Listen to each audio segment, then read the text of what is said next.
I wanted to ask you this because I know the BAFTA awards were just recently last week, and Joaquin Phoenix actually, his speech has been going viral on the internet. For all the listeners out there who have not heard what Joaquin said towards the end of his speech, here's a little soundbite right now.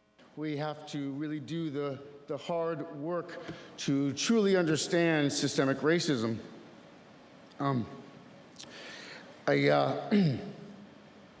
think that it is the obligation of the people that have created and perpetuate and benefit from a system of oppression to be the ones that dismantle it.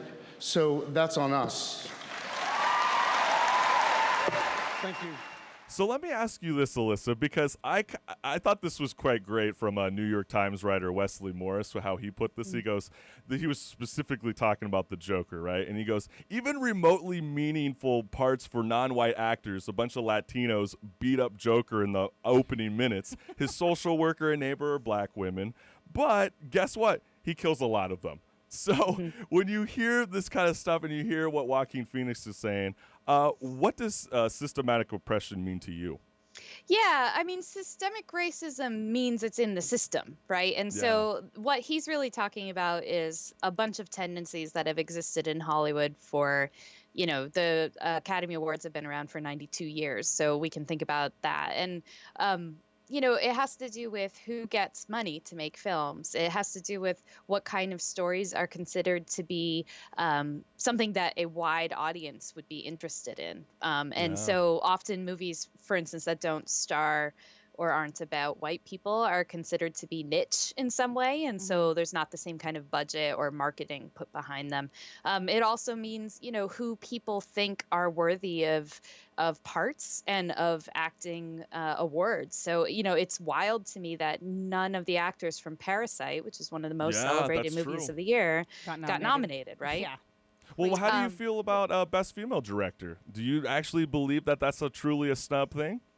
Yeah, I mean, I think the evidence is pretty much there, right? 5 women in the history of the Oscars have been nominated for Best Director. Only one of them has ever won. That was Hurt Locker, right? That's 92 years of Oscars, people. 92 That's pretty wild. years of Oscars. You have 5 nomination and 1 win. So you can't exactly. The numbers show an oppression. Yeah. Right. And people are all too eager to say, well, maybe no women were ever worthy. But I feel like if you think about that for like half a second, you can see what a ridiculous statement that is. And so even this year, where some of the best movies were directed by women, they were shut out. And we can see, for instance, that Little Women gets nominated for Best Picture, but yet the director doesn't get a nomination. And, that says something, even if you disagree on individual films. Yeah, and I think, Alissa, you had, reading your article about, loving the Oscars, but not at the same time. Not at the same time. You had a line in there. It was, art, in contrast, is the most subjective thing humans make.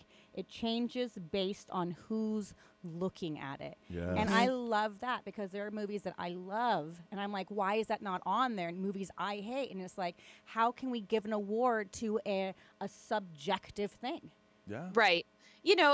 And that's a good argument against awards in general, I think, because what we're doing is basically voting. It's like a beauty contest, right? We're voting for something that's subjective. But what happens with the Oscars is that there's 9,000 people who vote for them. And so they kind of gravitate towards the middle choice, which is normally what happens when a large group of people vote for anything, right?